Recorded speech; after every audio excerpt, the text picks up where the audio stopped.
আসসালামু আলাইকুম রহমতুল্লাহ। অনেক ভাইদের প্রশ্ন থাকে যে খাবারের সময় সালাম দেওয়া যাবে কিনা, আজানের সময় সালাম দেওয়া যাবে কিনা, অজুর সময় সালাম দেওয়া যাবে কিনা। তবে এই ব্যাপারটি বলার আগে সালামের গুরুত্ব নিয়ে একটি হাদিস আপনাদের সামনে উপস্থাপন করতে চাচ্ছি। আল্লাহ রসুল সাল্লাল্লাহু আলাইহি সাল্লাম তিনি বলছেন, লা তাদখুলুনাল জান্নাত হাত্তা তুমিনু, তোমরা ততক্ষণ পর্যন্ত জান্নাতে যেতে পারবে না যতক্ষণ পর্যন্ত তোমরা ঈমানদার হয়েছো। ওয়ালা তুমিনু হাত্তা তাহাব্বু, ততক্ষণ পর্যন্ত তোমরা ইমানদার হতে পারবে না যতক্ষণ পর্যন্ত না তোমরা পরস্পর পরস্পরকে ভালোবাসবে।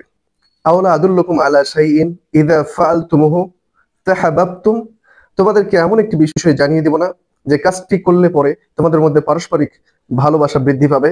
আফশুস সালামা বাইনাকুম, তোমাদের মধ্যে সালামের ব্যাপক প্রচলন ঘটাও।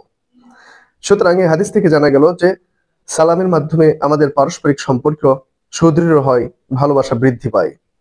সুতরাং সালাম দিতে হবে। তবে প্রশ্ন হচ্ছে, খাবারের সময় সালাম দিতে পারবো কিনা?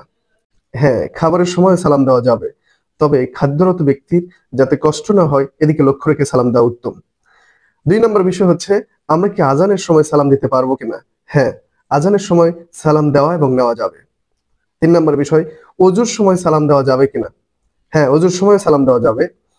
আমাদের মনের মধ্যে খটকা তৈরি হয় যে অজুর সময় সালাম দেওয়া যাবে কিনা। অজুর সময় সালাম দেওয়া যাবে, সালাম দিতে কোনো বাধা নেই। তবে যে কাজগুলো কষ্টসাধ্য, যেমন একজন ব্যক্তি বোঝা বহন করছে, এই অবস্থায় সালাম দেওয়া এবং সেই সালামের জবাব দেওয়া যদি তার জন্য কষ্টকর হয়, সালাম সেখানে না দেওয়াটাই উত্তম।